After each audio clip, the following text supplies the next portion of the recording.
bro. Of the many sins that could be forgiven due to intoxication, insulting a drug lord is not often one of them. 17-year-old Juan Luis Lagunas Rosales ended up dead just weeks after a video of him insulting El Mencho went viral. El Mencho, whose actual name is Ruben Oseguera Cervantes, is the owner of Mexico's fastest growing cartel, the Jalisco Nueva Generacion. Did El Mencho have hand in Rosales' death? And how exactly did it all go down? Keep watching. Find out. Today, I will be uncovering the events surrounding the life of Rosales up until his death. The backstory. They said 17, and that nigga is posting him drinking. What? Rosales was born. Yeah, he's probably in a different country. Because born in Navolato, in the state of Sinaloa, in Mexico. Growing up, he never knew his father, and after staying with his mother for a while, she took him to his grandmother, who ended up raising him. Probably 18, However, like, Rosales left his saying? grandmother's home and dropped out of high school when he was 15. As if wanting to erase every trace of his origin, he also left Navolato and made for a nearby town called Culiacan. Culiacan became his new home, and Rosales settled in pretty quickly. Realizing that he had then to fend for himself, he took the job of washing people's cars and was earning what little he could. By the time Rosales turned 17, he had become the envy of most teenagers his age. At this time, he was earning way more than was expected of a teenager. Plus, it wasn't just about the kind of mini wealth he had amassed. It was also about how he went about making his money. Rosales was a party freak. He often posted videos of himself partying and drinking, so much so that both activities could have passed as his profession. In these videos, which Rosales uploaded to his social media accounts, he would hold up bottles and cans of beer, whiskey, vodka, you name it, and pour them into his mouth. This habit of excessive drinking always led to a very intoxicated Rosales displaying his drunken antics for all to see. Strangely, Rosales began to grow famous by posting videos of his drinking adventures on social media. Several people across Mexico and even beyond enjoyed watching these videos. Sometimes he would also post videos of himself taking drugs, passing out from excessive drinking, and throwing money around. This nigga. While Rosales did all of these, What? his fan base kept growing. He had over 34,000 followers on Twitter, over 300,000 on Instagram, and over 1 million on Facebook. In no time, Rosales became a buzz on the internet and went by the nickname El Pirata de Culiacan, which means the Pirate of Culiacan. Apparently, this nickname was born out of the fondness he grew to have for Culiacan. Due to his popularity, the Pirate of Culiacan began to earn spots as a guest in music videos, influential parties, and promotional gatherings. People who didn't know his age easily classified him as an adult. Rosales didn't help matters either, as he kept up with his excessive drinking lifestyle. In Mexico, the legal age for drinking is 18. Yeah, that's what I'm saying. I knew it was like, has to be around 18, you know what I'm saying? I know for sure the States is 21.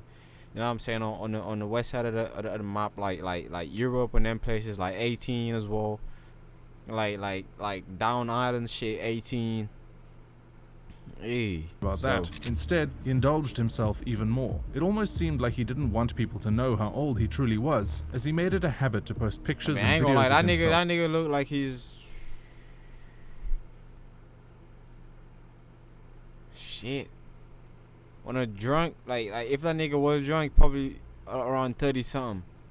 But right now, I don't know, 20 something. But most 30 something, I don't know. Of handling bundles of cash or posing in luxurious cars and motorcycles. In an attempt to keep up with his being an adult facade, Rosales sometimes painted a beard on his face. This often replaced his younger look with one a lot more mature. Okay. He also had tattoos on both of his arms, a tiger and a pirate, which alluded to him being the Pirate of Culiacan. Like all of these weren't enough, the 17-year-old also took to social media posting pictures of himself with scantily clad ladies. Most of the time, these ladies were significantly older than he was. In addition to that, he would post pictures of himself carrying guns and other kinds of weapons. At this point, it is safe to say that anyone living this kind of life would feel invincible and develop the mindset that he could get away with anything. Slowly, Rosales was cultivating that mindset, and it did not help that he broke the law several times and got away with it. Legally, Rosales wasn't supposed to do drugs, flaunt weapons, and take alcohol since he was still a minor, but he continued to do just that. He boldly did all of these things, and even went as far as sharing the pictures and videos on his social media accounts. In August of 2017,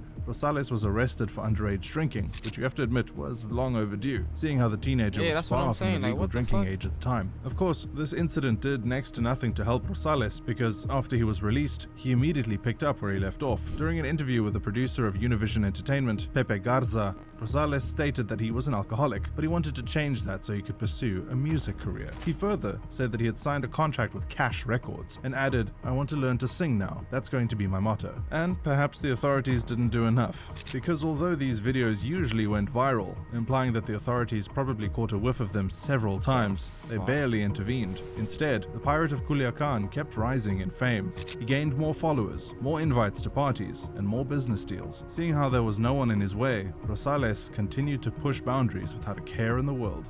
But you know, the thing about boundaries is that you can only push so far. Ruben Oseguera Cervantes, aka El Mencho. In December 2017, Rosales released a video making jest of El Mencho, where he said, "El Mencho a mí me pela la verga," which roughly translates to saying that El Mencho can suck his. In the video, Rosales making "You can only push so far." Ruben Oseguera Cervantes, aka El Mencho. In December 2017, Rosales released a video making jest of El Mencho, where he said, "El Mencho a mí me pela la verga," which roughly translates to saying that El Mencho can suck his. In the video, Rosales was visibly intoxicated, obviously due to excessive drinking, as per usual. If the circumstances were different, this video would probably have passed as one of the many stunts he often pulled to entertain his followers. It probably would have gained him more followers and more recognition. However, the circumstances were very different from what he was accustomed to. In the video, Rosales had referred to El Mencho, leader of Cartel de Jalisco Nueva Generación. As we mentioned earlier in the video, Cartel de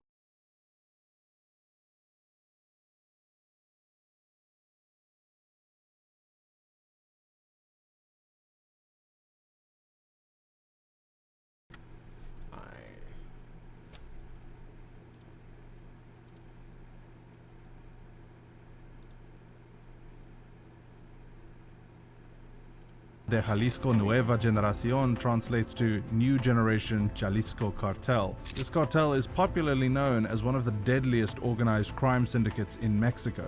They are usually described as the most violent and second most powerful cartel in Mexico, the first being Cartel de Sinaloa. Cartel de Sinaloa was once championed by the drug lord El Chapo. The New Generation Jalisco Cartel is somewhat new, especially compared to cartels that have been around the longest. Although it is just over 10 years old, it has grown significantly in wealth and power. The cartel was put together after a splinter group chose detachment from another crime syndicate known as the Millennial Cartel. The New Generation Jalisco Cartel might still be in its development stage, but over time it has easily drawn the attention of the general public, including the media. One time, it was said that they shut down an army helicopter with an RPG in an attempt to protect their boss. The incident led to the death of 6 soldiers. Another time, they cut off the head of a pig and sent it to an attorney general in a bid to have him feel intimidated. In another of their escapades, they laid an ambush for a group of policemen and were able to kill about 14 of them as a result. In addition to all of these, the New Generation Jalisco Cartel has been responsible for the deaths of judges, members of Congress, and ordinary citizens. They also have a reputation where drugs are concerned. According to US officials,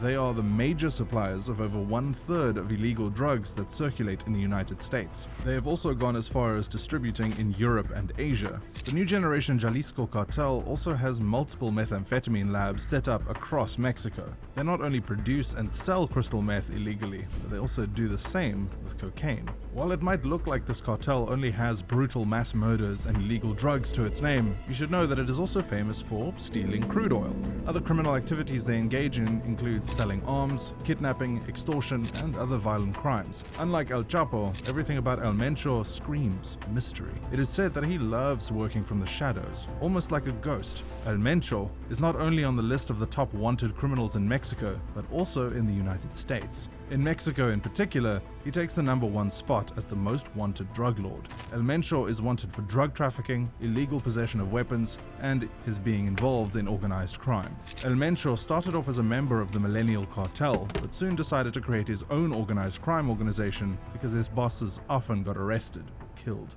After the arrest of El Chapo, El Mencho quickly rose to fame. Owning one of the deadliest cartels in Mexico, the new generation Jalisco cartel has had several affiliations to brutal mass murders in the past. In 2011, authorities found 35 dead bodies on the streets of Veracruz, a port city on the Gulf of Mexico. These bodies appeared tortured and dismembered. In 2013, this same cartel raped and murdered a 10-year-old girl, whom they believed to have been a daughter of a rival cartel leader. After killing her, they proceeded to set her on fire. It was already too late when they realized she wasn't who they thought she was. Under his leadership, Mexico recorded a 20% rise in homicide rates, with a record of 20,000 deaths. This statistic equated to an average of about 69 deaths per day. There are alleged reports that El Mencho was once a member of the police force, but was sentenced to 3 years in prison for selling heroin. Whether or not that is true, it is pretty evident that the man is no longer on that side of the law. His infamous nature led the United States government to put a bounty offer on his head. It is said that whoever is able to provide information that is likely to lead to his arrest will be rewarded with a sum of $10 million.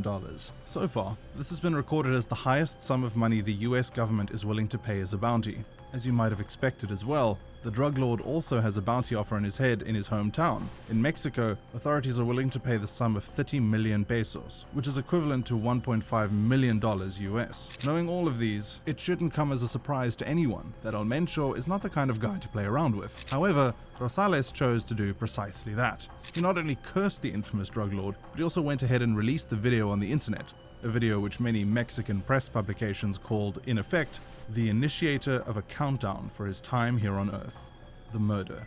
On December 18th, 2017, weeks after the video of Rosales calling out El Mencho went viral, he made the second biggest mistake that likely sped up that countdown.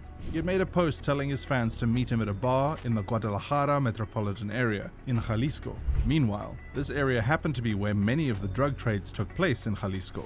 At about 11 p.m. that same day, a group of men carrying guns swarmed into the bar and started shooting. Although it is said that Rosales was the main target, a 25-year-old employee in the bar also got killed. It was reported that Rosales was shot about 15 to 18 times, which means he definitely died on the spot, and he was only able to be identified through the tattoos he had on his arms. Rosales' death is included in the 1,400 people who died in the state of Jalisco that year. Even though there were speculations that El Mencho was responsible for the death of Rosales, seeing as the teen died just weeks after the video about El Mencho went viral. The killers have still not been identified, therefore, no one has yet been arrested for the death of the 17-year-old. A Mexican newspaper, Periódico Supremo, reposted the video and captioned it, "I firm su trato de muerte," which means, thus signed his deal of death. While some of Rosales' fans shared their condolences, a few mentioned that he should have known better than to make jest of a drug lord such as El Mencho. A fellow Instagram star remembered Rosales after his death by posting a caption that read,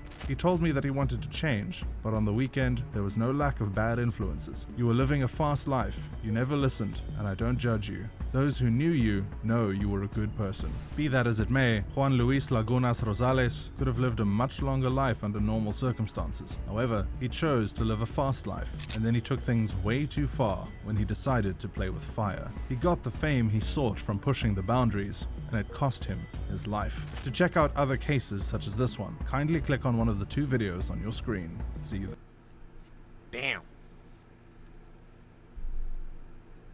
That's crazy.